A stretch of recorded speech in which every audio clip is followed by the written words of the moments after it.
Welcome back to the Constitutional Clarion. This is the second of a three-part series that I'm doing looking at the Commonwealth's exposure draft bill called the Communications Legislation Amendment Combating Misinformation and Disinformation Bill 2023. And in this particular video, I'm going to look at political communication, including communications on electoral and referendum matters. Now, the whole purpose of the bill is to combat misinformation and disinformation. And it does that by getting digital platform providers to deal with that misinformation and disinformation once they've identified it in any of the following ways. So, first of all, it could effectively censor the material, and it does that by removing it from the digital platform, sometimes described as takedown notices. Secondly, it can do it by suppressing the material, and that is by changing the algorithm so that it, sometimes described as demoting it. So it puts it further down the list, it makes it much harder for people to find. So it doesn't pop up early on in the list of searches that you might undertake on a search engine, for example, or it's not recommended for people to watch on Facebook and other types of platforms. The third way of dealing with it is to get digital platforms to refuse to accept advertisements that contain misinformation and disinformation, so paid ads on the digital platform. And the fourth is to prevent the monetization of digital platform, posts, etc., where they contain misinformation and disinformation. So looking at all of those things, if the material concerned is a political communication, and many of these sorts of communications may well fall into that category, then it effectively burdens the constitutionally implied freedom of political communication in its operation and effect. And that triggers the application of a very complicated test by the High Court in relation to the validity of the provisions that have that effect. But before we get to that point, there are two arguments as to why the implied freedom of political communication might not apply in these circumstances. Now, the first argument is that, well, if the system is such that you are getting the digital platforms voluntarily to subscribe to a code, then the legislation itself is not burdening the implied freedom of political communication. And that's probably the case for the current situation where there is a voluntary code. However, if you look at this particular bill, it does involve quite a number of coercive type measures, and it allows ACMA in some cases to impose a code or to impose what they call standards on digital platforms. And the consequence of that is that it will have an effect of burdening freedom of political communication, so it is likely to trigger the implied freedom. Secondly, there is a question as to whether the implied freedom of political communication even applies at all to communications that fall into the category of misinformation and disinformation. So the argument here is that the implied freedom is only there to protect truthful communications. It's not there to protect things that are deliberately deceitful, so disinformation, or indeed things that are just wrong. And if you look at statements that have been made by various judges on this over time, there are conflicting answers to this. So you could, for example, call on a quote from Justice Gaudron in the very first case that recognised the implied freedom back in 1992, the Australian Capital Television case, where she said that as the freedom of political discourse is concerned with the free flow of information and ideas, it neither involves the right to disseminate false or misleading material nor limits any power that authorises laws with respect to material answering that description. So from Justice Gaudron's point of view, a law to combat misinformation or disinformation would not trigger the application of the implied freedom. On the other hand, you could refer to a quote from Justice McHugh from the Levy case in 1997, where he said that the implied freedom does more than protect rational argument and peaceful conduct. It also protects false, unreasoned, and emotional communications. So there you see the court or a judge saying that, look, the implied freedom can also extend to protecting things that aren't true. And overall, I suspect that the court probably would be concerned by this kind of legislation because assessing something as misinformation, as false, etc., misleading and deceptive, well, that assessment in itself may be wrong, and it may well have a serious effect in limiting the free flow of political communication.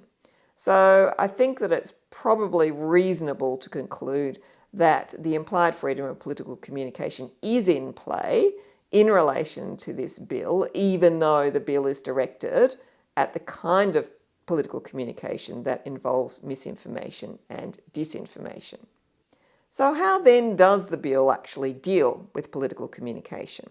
Well, there's one clause in particular, clause 35, which expressly deals with a certain category of content, and that's electoral and referendum content. It says that ACMA must not register a code or determine a standard that contains requirements relating to electoral and referendum content, and that's a defined term, unless they concern disinformation. So in this case, it's not just misinformation, it's where the misinformation is deliberately intended to deceive people. And these communications do not relate to authorised content. So what's authorised content? Well, you know all those ads you see, the political ads on television where they say at the end, you know, authorised by so-and-so, such and such party Canberra. Or you see that on the bottom of how to vote cards and flyers and pamphlets in your letterbox. Well, that's what authorised material is. Material is therefore authorised if A, it covers paid advertisements, B, it covers all those things like stickers and fridge magnets and leaflets and how to vote cards and those sorts of things, so physical things that parties and candidates produce. Or C, and this is the more controversial one, communications by or on behalf of political parties, candidates, associated entities, and certain third parties that engage in a sufficient level of expenditure on political campaigning. So if you're above a certain threshold, then you too have to make sure that your content is authorised. But what it doesn't cover is ordinary individuals, so people like you and me who might be on Facebook or Twitter or YouTube doing these sorts of things. We do not fall within that category of authorised content. Electoral and referendum content, which as I said is a defined phrase, is defined as including matter communicated for the dominant purpose of influencing the way that electors vote in an election or a referendum.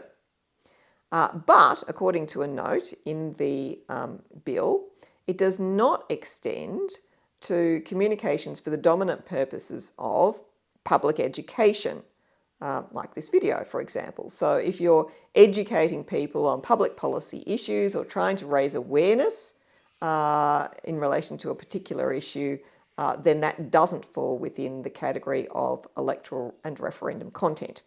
So what does all that mean? Well, the upshot of it is that ACMA cannot register a code or determine a standard that requires digital platforms to censor or suppress misinformation or disinformation if it's done by political parties and candidates and certain third parties in the course of trying to persuade people on how to vote in relation to an election or a referendum campaign. So basically they can do as much misinformation or disinformation as they like without this particular bill requiring the digital platforms to take action to combat that misinformation or disinformation.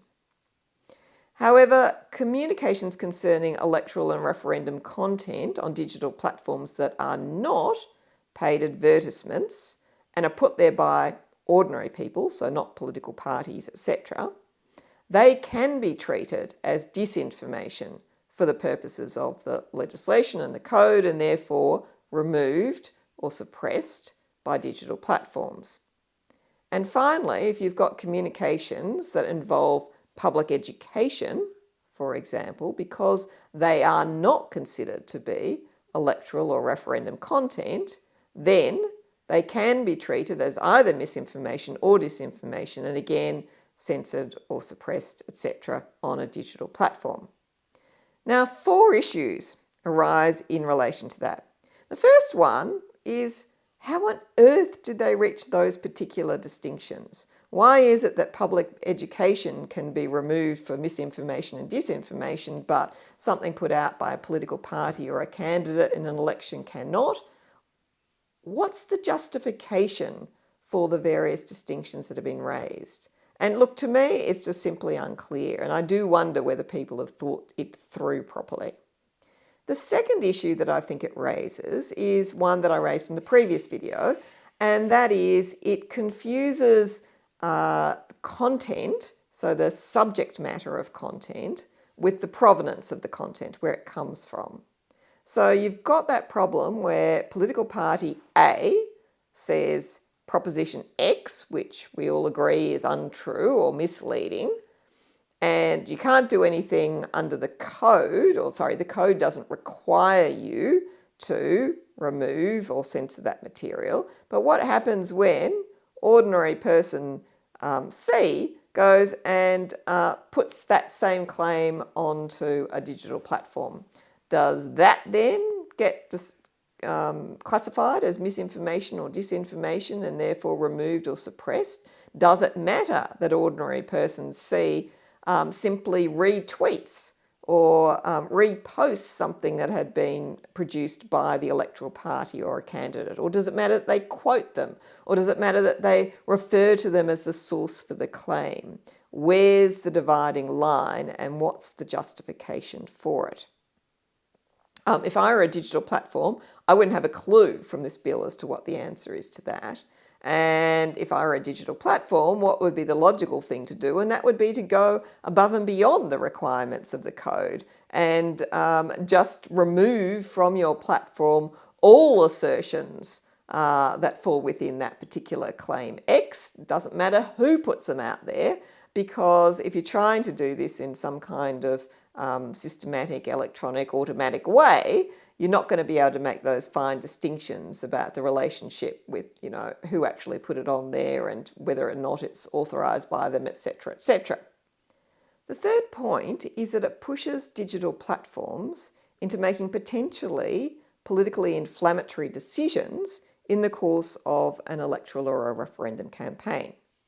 Now, if you look at the guidance note for this particular bill, it says that one of ACMA's powers will be to require information from digital platforms during an election campaign or a referendum campaign that tells them how quickly the digital platform has responded to complaints about misinformation and disinformation. Now, you can see where this is heading, because it gives an incentive to every political party engaged in the election or the referendum campaign to encourage all its supporters to go out there and argue that statements made by the other side, when reproduced by ordinary people on the digital platform, amount to misinformation or disinformation and must be removed. And so then what does the digital platform do in those circumstances? Because it has to act quickly, because it knows that ACMA is going to require it to respond quickly. So it has to make an assessment, does it, of whether or not claim X is misinformation, not because it's misinformation in an advertisement by that particular party, because the code doesn't require it to do that, but it does require it to look at that misinformation when it's put on the digital platform by ordinary person Joe Blow. So in the middle of your election campaign, you're going to have Facebook or Twitter or some other organisation making an assessment that a claim made by a particular political party is misinformation and is so dreadful that it has to be removed from their platform when it's put about by ordinary people. Now, can you imagine the impact that that kind of decision might have on an election. And you ask yourself, has anyone in government been sitting and thinking through these issues? Because I really don't think they have. Now, the fourth problem is that the bill privileges some forms of political communication based upon their provenance. So, as I explained last time, all government authorised material falls within that category of an exception from the definition of misinformation. So that means that outside of the electoral process, the government can put about as much misinformation as it wants, and the code will not require the digital platform providers to remove it. Whereas if the opposition or third-party campaigners said exactly the same thing and it was misinformation or disinformation, then the code would require the digital platform to deal with it one way or another. And you see the same kind of privileging coming into play in relation to electoral and referendum content as well. So those bodies that that are required to provide authorisation for their content, so the political parties, the candidates, and certain third-party campaigners, their material is not treated as misinformation or disinformation for the purposes of the code applied by the digital platforms, but potentially the same material, if put out by a third party that hadn't spent money as a third-party campaigner or an ordinary person putting it out on the internet, would be classified as misinformation and disinformation. Now, this is precisely the sort of distinction that agitated the High Court sufficiently in 1992 for it to, for the first time, identify the implied freedom of political communication. There you had a legislative regime that favoured political parties and candidates and their advertising over that of third parties, and favoured incumbents over anyone else trying to break into the system. And that was one of the spurs for the High Court to actually identify this implied freedom of political communication to begin with. So it's really problematic for this particular bill to provide that kind of favour and protection to those forms of communication, even if they are false and misleading and deceptive, when they are put out there by political parties, candidates and governments. Now, due to all these concerns about the implied freedom, the bill does address it in two particular ways. So the first way is by putting in a couple of clauses, so that's clauses 37 and 45 into the bill, which say that before ACMA registers a code or determines a standard, it must consider, one, whether the code burdens freedom of political communication, and two, if so, whether the burden is reasonable and not excessive, having regard to any circumstances the ACMA considers relevant. Now, the problem here is that this test is not identical to the test that the High Court itself would impose, because the High Court looks at other things like, is there a legitimate purpose that's compatible with the system of, with the constitutionally prescribed system of representative and responsible government? And then it applies a quite complicated three-part structured proportionality test. So you can imagine that if ACMA is applying a different test to the test that the High Court would apply, then that's going to lead you into constitutional strife. The other measure that was put in was what I call a constitutional escape hatch. That I will talk about in the third video in this little series. So have a look at that. It's quite interesting. Okay, so finally, what's my conclusion? Well, I just don't think that sufficient thought has been given to how this bill would operate in relation to political communication, both from the constitutional point of view, but also particularly from the practical point of view. What kind of an impact would, for example, decisions made by a digital platform about misinformation and disinformation have on a political campaign while it is proceeding? I think a lot more thought and consideration needs to be given to this. So thank goodness it's just an exposure bill, and hopefully we have exposed some of the problems with it. Thank you for watching the Constitutional Clarion, and I'll hopefully see you next time. Goodbye.